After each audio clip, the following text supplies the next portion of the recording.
a kí ọkùnrin bẹ́ẹ̀ ni a kí obìnrin ìlú Ayédè la wà yìí níjọba ìbílẹ̀ ẹgbẹ́ local government ní ìpínlẹ̀ Ọ̀yọ́ orílẹ̀-èdè Nàìjíríà. Àwọn ẹgbẹ́ tí ó ń ṣèjọba lọ́wọ́ ní ìpínlẹ̀ Ọ̀yọ́ ẹgbẹ́ PDP ti Ward 2 àwọn náà ń ṣe ìṣípòrọ́pò àwọn olóyè ẹgbẹ́ tá a mọ̀ sí World Congress ìjọba ìbílẹ̀ Ẹgbẹ́dá ibẹ̀ ni a wà. Wọ́ọ̀dù kejì ní ibi tí a wà yìí tí a mọ̀ sí Ayédè Àlùgbọ́ òun ni orúkọ wọ́ọ̀dù yìí níjọba ìbílẹ̀ Ẹgbẹ́dá. Àwọn ọmọ ẹgbẹ́ PDP ẹgbẹ́ ọlọ́mbrẹ́là àwọn ni wọ́n fẹ́ ṣe kọ́ngírẹ́sì lónìí. Ìṣípòrọ́pò ni à ń pè ní kọ́ngírẹ́sì ní èdè Yorùbá. Ìṣípòrọ́pò àwọn olóyè ọmọ ẹgbẹ́ òun ni wọ́n fẹ́ ṣe lónìí.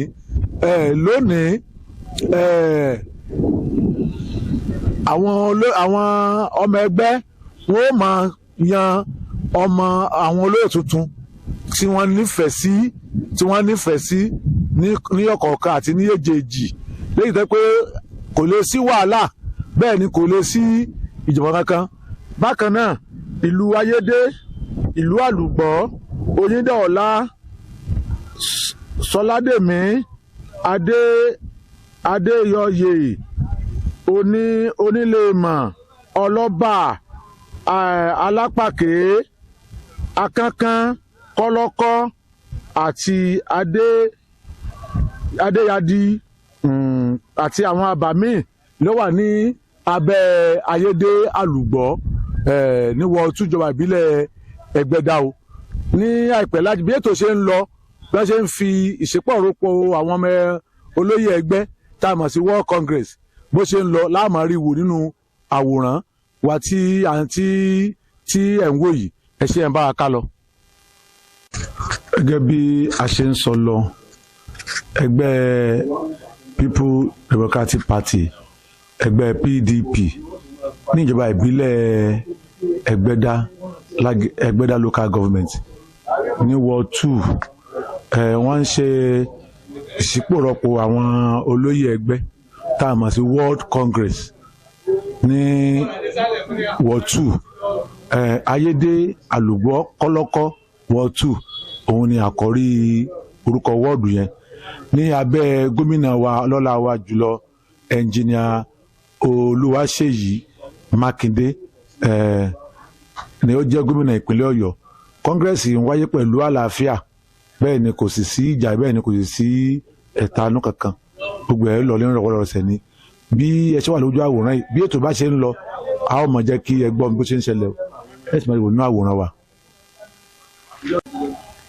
Ẹ rí i pé lọ́kọ̀ọ̀kan ìjèjì ni àwọn ẹgbẹ́ ti ń wọlé síbi tí a ti fẹ́ ṣe ètò ìṣípòrọ́pò àwọn olóyè ọmọ ẹgbẹ́ tá à ń pè ní World Congress ní Ward 2 níjọba ìbílẹ̀ Ẹgbẹ́dá local government nípínlẹ̀ Ọ̀yọ́ lábẹ́ ọlọ́lá wa gómìnà wa ní olóríire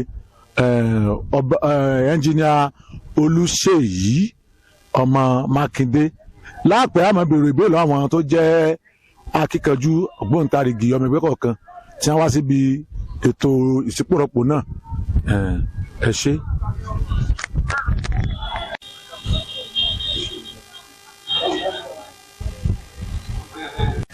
Bí a ṣe wí lẹ́ẹ̀kan ètò ìdìbò náà ti fẹ́ bẹ̀rẹ̀ ní pẹrẹu.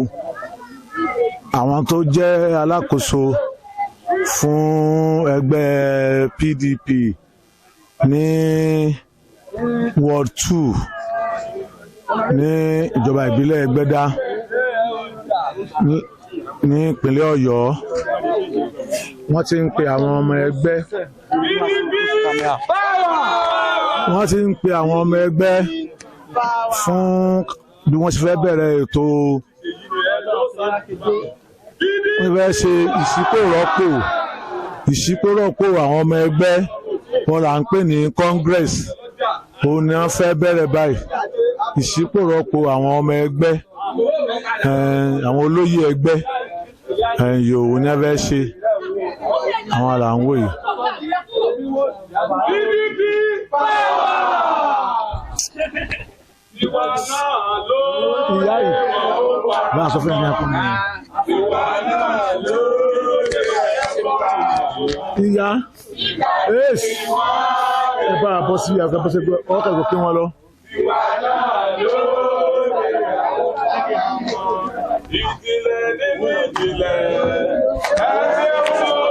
àwọn ọmọ ẹgbẹ́ PDP àwọn ilẹ̀ ń wò yìí ẹ rí i pé inú wọn ń dùn ìṣípòrọ̀pọ̀ olóyè ẹgbẹ́ PDP ti Ward 2 àwọn ló ń wáyé o.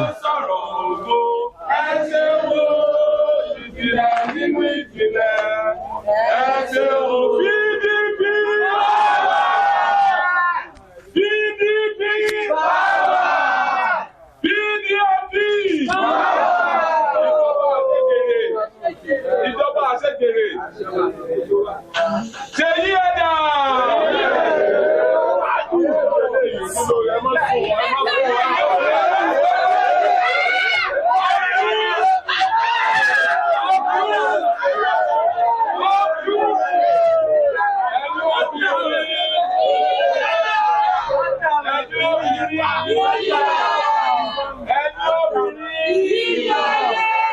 Up youth.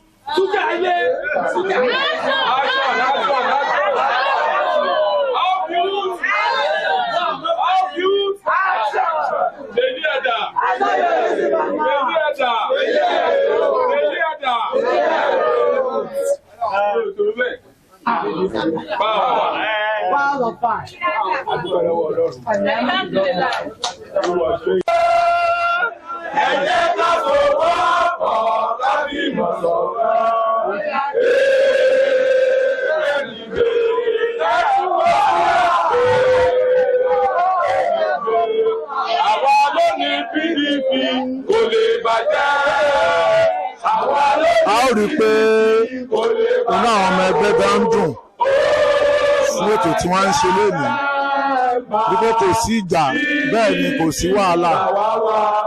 Àmọ̀ra wa mọ̀mọ́ láyé mi wà níbẹ̀. Àmọ̀ra wa Òpónlọ́lá wà níbẹ̀. Àmọ̀ra wa Adébìtẹ́ wà níbẹ̀. Àbímọ̀ wà níbẹ̀.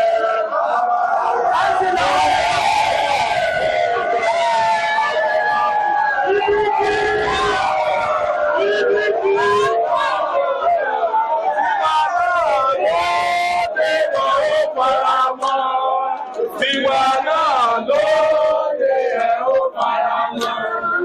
Ìgbà títí wọ́n lé ẹ̀ ń sọ̀gíká. Tiwa náà lóde ẹ̀ ó fara mọ́. Ẹ jọ̀ọ́ PDP ọ̀rọ̀ tèmi ò pọ̀.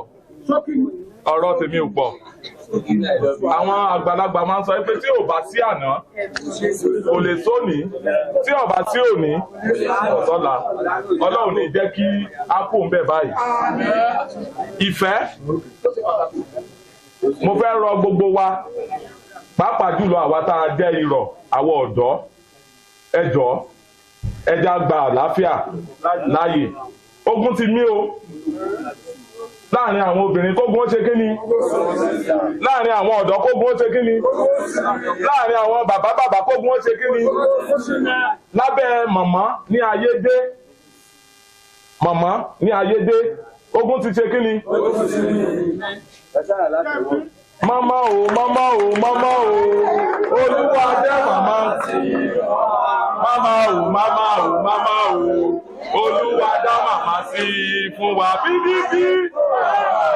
Tóra ààrí ọjọ́ mùsùlùkùn ní báyìí a pè Honorable Hakeem Honorable Noah kí wọ́n wá ṣe ẹ̀tọ́ sí ní tá a wá ṣe lónìí. Lẹ́yìn ìgbà tí wọ́n bá ṣe léè tán jíjẹ múmu ilé ìyá àlíyà.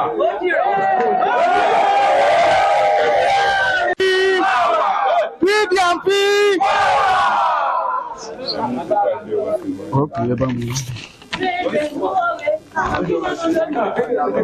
Orúkọ mi ní Honorable Noah Àjàó mo wá láti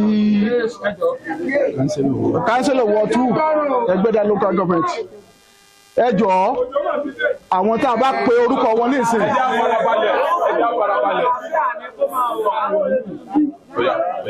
Àwọn tí a bá pe orúkọ wọn ní ìsìn wọ́n máa bọ́ sí wọ́n máa tò bí tí wọ́n máa bẹ tẹ́ bá ti fọwọ́ sí sotí eréṣe. Chairman Mr. Abimbola. Okay. Mr. Abimbola Ọlákànmí. Chairman.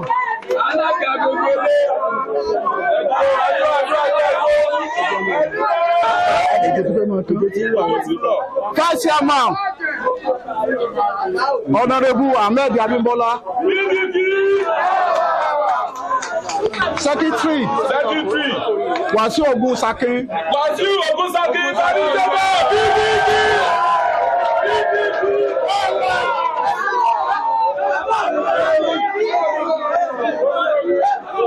Woman leader Miss Sakrat Adebowale.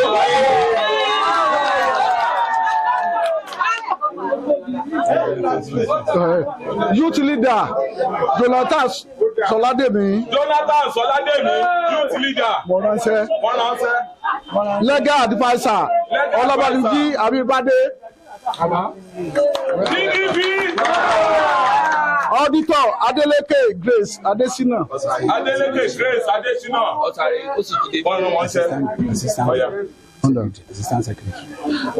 Assistant Secretary Bayo Okunlola.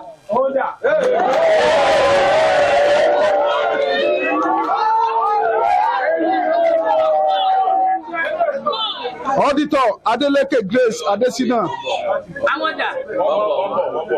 PRO Tinuade.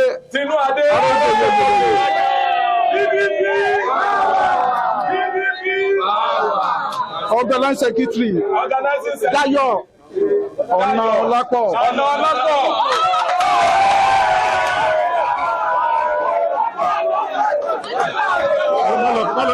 National Secretary Ọpẹ́yẹmí Oyèbákan.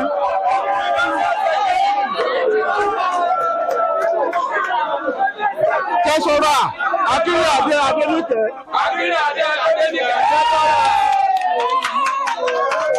Assistant PRO Oje Oyekan.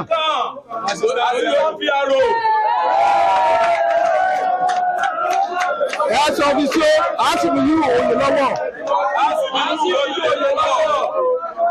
Ẹ̀sọ́ ofisiẹ́ Akaji Ogoyemi.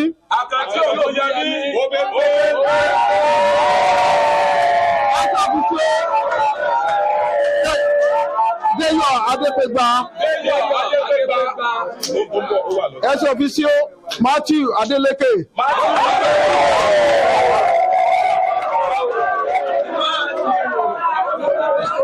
Àwọn delegate wa Pastor Sola Ogunlola, great leader, Miss Alice Dokun, Ọmọnìyí Adégbìtẹ́ Dikin.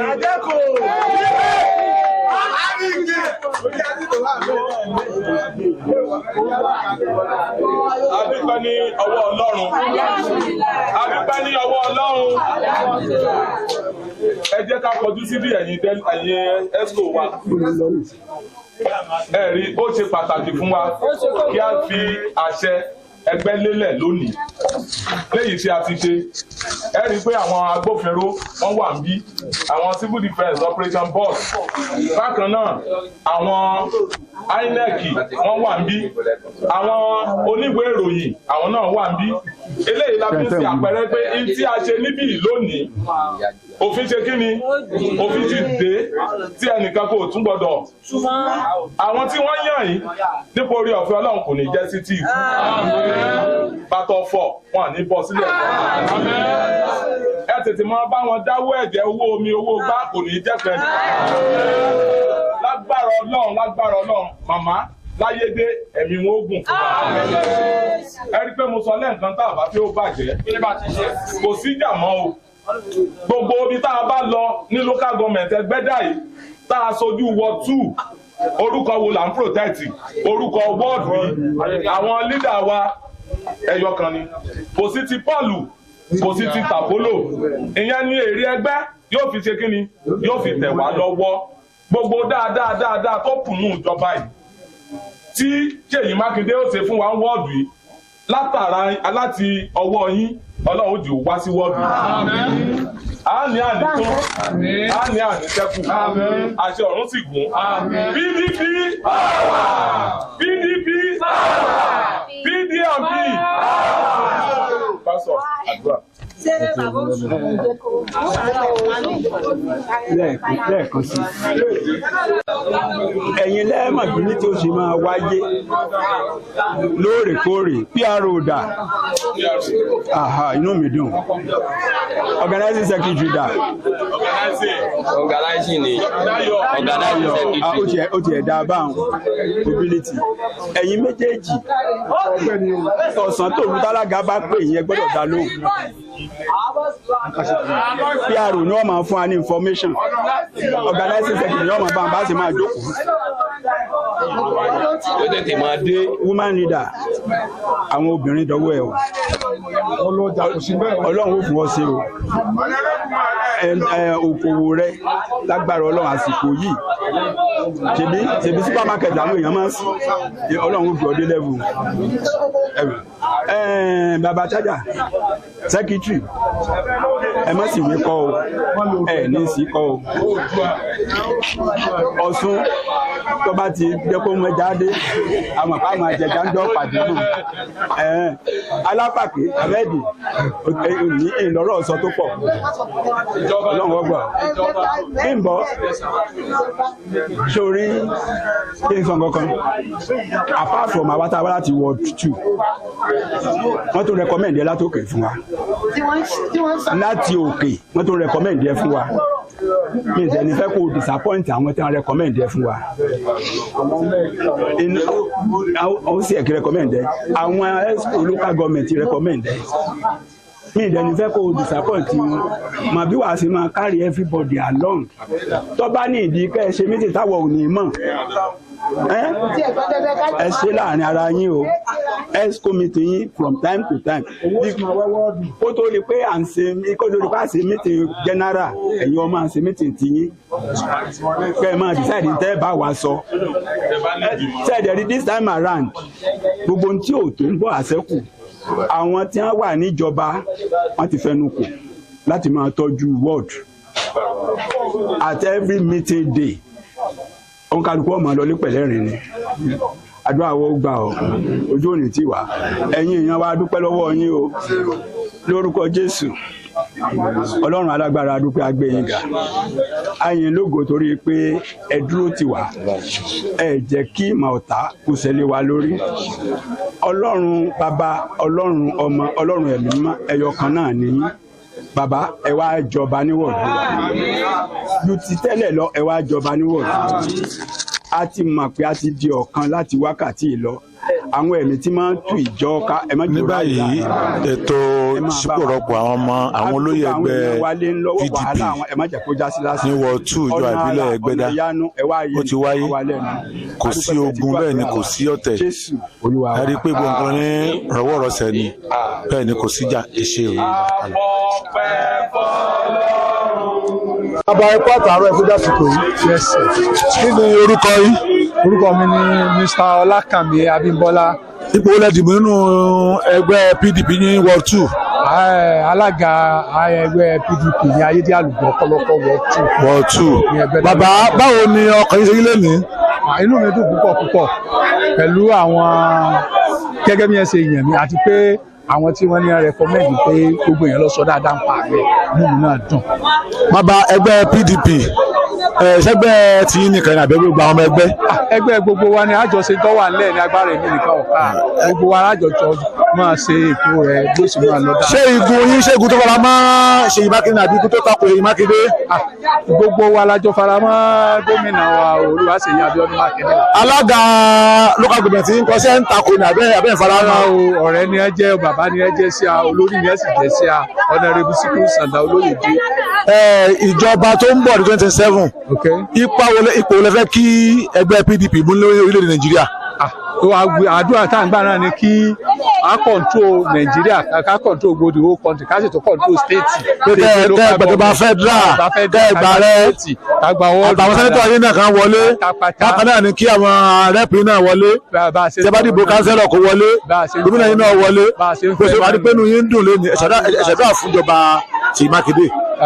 Ọlọ́run tó fún wọn ní ọgbọ́n àti òye tí wọ́n fi bá wa dé ibi báyìí ọgbọ́n àtòye náà wà ní fi wọ́n sílẹ̀ ẹ̀mí Ọlọ́run yóò máa wà pẹ̀lú wọn ní gbogbo tí wọ́n bá dáwọ́lé ẹbí wọn Ọlọ́run máa dùn ún ẹgbẹ́ PDP náà Ọlọ́run ní tó túká yóò sì máa wà lọ́kàn yóò sì tún máa ga sí i ní orúkọ Jésù Kristo lọ. bàbá alákàtúntò kí lórúkọ yìí? Ọlákànmí Abímbọ́lá.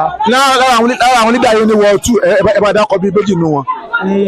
lídà wa tó bíi mélòó ṣùgbọ́n a máa gbé yìí láti dákọ̀ wọn látòrí mọ̀mọ́ wa Alice Dokun Pásítọ̀ Ṣọlá Òkunlọ́lá Adégbìtẹ́ Olúníyì Adégbìtẹ́ níyì Honorable Akeem Ogunsakin àti kánsílọ̀ wa lọ́wọ́lọ́wọ́ báyìí Honorable Noah gbogbo wọn náà ni wọ́n jẹ́ aṣíwájú wa ní ayédè àlùbọ̀ wọ̀ tù. ẹ ṣe àbàwọ̀ àròyé bá. bàbá ẹ kú àtàárọ̀ ẹ kú ìdásìkò yìí. a rí pé inú yín ń dùn. bẹ́ẹ̀ni. ní wọ́ọ̀ tù ní ayédè àlùbọ̀ kọlọkọ ipò rẹ̀ yìí dìbò. èmi ni kánsílọ̀ ọbẹ̀ Honorable bẹ̀. kánsílọ̀ wọ́ọ̀ tù ní kí ló kọ yín? Àjànú Olúdọ̀tun.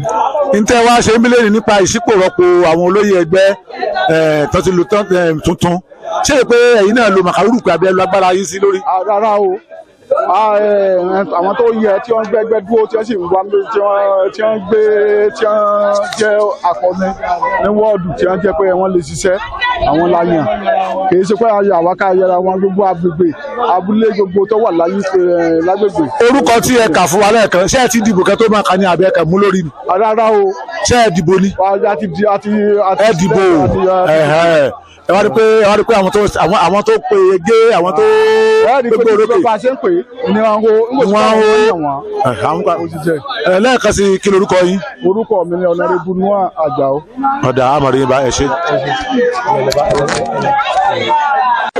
bàbá ẹ káàárọ̀ ẹ kú àtàárọ̀. bàbá kọ olórí ọ̀dọ́ ni olórí ọ̀dọ́ ló bàbá ẹ kú àtàárọ̀. ẹ kú àtàárọ̀. ìyẹn lè fẹ́ dàgbà ni àgbà ti dé orúngbọ̀n ló tún fún un. bàbá kí lorúkọ yín. Comrade Ọlálékan Fatai Ọlátúndé. kí ni ipò tẹ́ ìdìbò nínú ẹgbẹ́ PDP ní ward 2 ní ayédè àlùbọ̀ kọlọ́kọ́. èmi ni local government youth leader fún ẹgbẹ́ PDP. ẹja ńlá tiẹ̀ ní ìwọ wá gbé ẹ̀yin ní gbogbo ìjọba ìbílẹ̀ Ẹgbẹ́dá. Ẹgbẹ́dá yes youth leader. youth leader. àbá n tá a ṣe lé ní kílẹ̀ rí sí. ó wà òkè ó ṣe dáadáa. a ṣe dáadáa kò sógun mọ́ kò sí. kò sí wàhálà mọ́. ìmọ̀wọlẹ̀ ní fáwọn àwọn olóyè tuntun tí wọ́n yàn ti wọlé.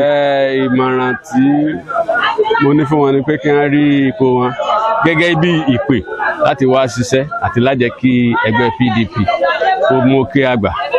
kí ni àfojúsùn ti yí gangan fẹ́gbẹ́ PDP ní 2027. pẹ̀lú general election tí ń bọ̀ 2027. pẹ̀lú àṣẹ lọ́wọ́ Ọlọ́run àti àtìlẹ́yìn àwọn ọ̀gá wa engineer Olúwaṣèyí ọmọ Mákindé òkè ẹgbẹ́ PDP yóò mókè àgbà state àgbà local àdẹ̀gbà federal. ẹgbàjọba federal. àgbàjọba federal. Ọlọ́run jẹ́ kó rí bẹ́ẹ̀. àmọ̀rin bá lẹ́ẹ̀kan sí kí lórúkọ yín. Comrade Ọlálékan Fatai Ọlátúndé. ẹ̀yin jẹ́ youth leader fún gbogbo Ẹgbẹ́dá ẹ̀ṣẹ́ àmọ̀rin bá. ẹ̀ṣẹ́ PDP. ẹ kú àtàárọ̀. lórúkọ Jésù. àtúndé dàsìkò yìí ìyá wa kí lórúkọ yín. Alice Adédòkun. wọ́n á ń pè ní lóko kan wọ́n ní Yàláyédé. Yàláyédé ṣé ọmọ bí ayédè ni àbí ìyàwó bẹ̀ ni. ìyàwó bẹ̀ ni mí. ẹ tí wọ́n á di ìyá bẹ̀ ẹ ti di ìyá àgbàlagbà. èmi ni. ibẹ̀ ò ní bàjẹ́. yóò rújú. ibẹ̀ ò ní bàjẹ́. ìyá wa a rí pé ẹ ti dàgbà a sì rí pé ẹ fẹ́ràn òṣèlú púpọ̀ ṣé bàbá yìí lọ́sẹ̀lú ni àbẹ́yìn gangan lẹ́wẹ́. àtọkọ àti bàbá àti ìyá gbogbo wa ló lóṣèlú. àwa rí i pé kò tiẹ̀ wà rẹ́yìn rárá. kò rẹ̀ ní àánú mo sì rí gbà. kò sì ní rẹ́yìn. àmì lórúkọ Jésù. ìyá wa tá a ṣe lé ní kílẹ̀ rí sí ṣéṣe pé ti dọ́gbọ́n ọdún sí láti ilẹ̀. torí àwọn ọmọ ẹgbẹ́ ọmọ ja. torí àwọn olóṣèlú máa ń jà àdáyọ̀ bọ́ síra wọn mọ́. kò sírú ẹ̀ lọ́dọ̀ wa bí láti pilẹ̀ láti 1930 kò sí wíláyé dé yìí kò kò sí wàhálà. ìyá wa ṣé nínú ìjọba tá a ti ń ṣe bọ̀ gẹ́gẹ́ bí obìnrin takuntakun ṣé ti dipò lákàmúnú ẹgbẹ́ òṣèlú. lórúkọ Jésù. ipò olè dìbò náà òṣèlú rí. governor board. ìyá wa àwọn obìnrin tí wọ́n ń pé òṣèlú ọkùnrin ni máa ń ṣe ẹ bá fún àná mọ̀ràn. à ń fún wọn mọ̀ràn kí wọ́n gbọ́ pé kí wọ́n tẹ̀ jẹ́jẹ́ ṣẹ́rí tí yẹn bá tẹ̀ jẹ́jẹ́ kò sí ohun tí ó tó pé ipò yìí ó tó pín yóò tún ṣẹ́kù. yóò tún ṣẹ́kù. àwọn kan máa ń sọ pé obìnrin tí wọ́n ṣòṣèlú pọ̀dọ̀kọ ní pálásẹ́wó ni wọ́n ṣe bẹ́ẹ̀ ló ṣe. kò rí bẹ́ẹ̀. kò rí bẹ́ẹ̀. gbogbo obìnrin tí ń ṣòṣèlú kì í ṣe gbogbo wọn lọ dọ́kọ ẹni tí ó bá dọ́kọ yóò dọ́kọ láyé ara rẹ̀. kì í ṣòro obìnrin. torí àwọn ọkọ ọ̀pọ̀lọpọ̀ àwọn ìfẹ́ kan ṣe wọ́n ní pé ọmọ fẹ́ lídà ni wọ́n ní pé tó wọ́n ní pé ìwọ tó àti fẹ́ lídà ipò ò lè rí ipò wọn kan mú bí o ṣe. bí ọkọ rẹ̀ bá wá rí tọ́tẹ̀sì rẹ̀ torí gbogbo rẹ̀ yóò fẹ́ kó yà àwọn ìyàwó wọn máa ṣe é bì. ìyẹn pé òṣèlú dáa fóbìnrin. ó dáa púpọ̀. ó sì bẹ́ẹ̀ lórí bí kálukú bá ṣe lora rẹ̀ bí kálukú bá ṣe rìnrìn rẹ̀ ó dáa púpọ̀ ìyún fi tún mọ̀yàn sí. lẹ́ẹ̀kan sí kí ló kọ yín ìyá wa. orúkọ mi ni Alice Adédòkun. tí ìpò kọ sí Aláyédè wà. Aláyédè wà ìyá Aláyédè tí ó rújú ìyá. tí ó sì ní rújú láéláé. ìjọba PDP ní 2027 ǹjẹ́ ìrùkọ́ lè di ààrẹ báyìí. authentic ni àwa là ń lọ wọ́n ń jà ṣe rí gbogbo àwọn tí wọ́n APC ní ADC ni wọ́n ń jà blabla ni. PDP ló ní tẹ́ dókè. ààrẹ ní Nàìjíríà PDP ló ní tẹ́ dókè. Ṣèyí á ṣe national conference láìpẹ́ yìí náà ẹ ti máa gbọ́ lọ́yọ̀ state ẹ̀yin ẹ wá wo ìrìn àjò Ṣèyí ń sọ pé tó bá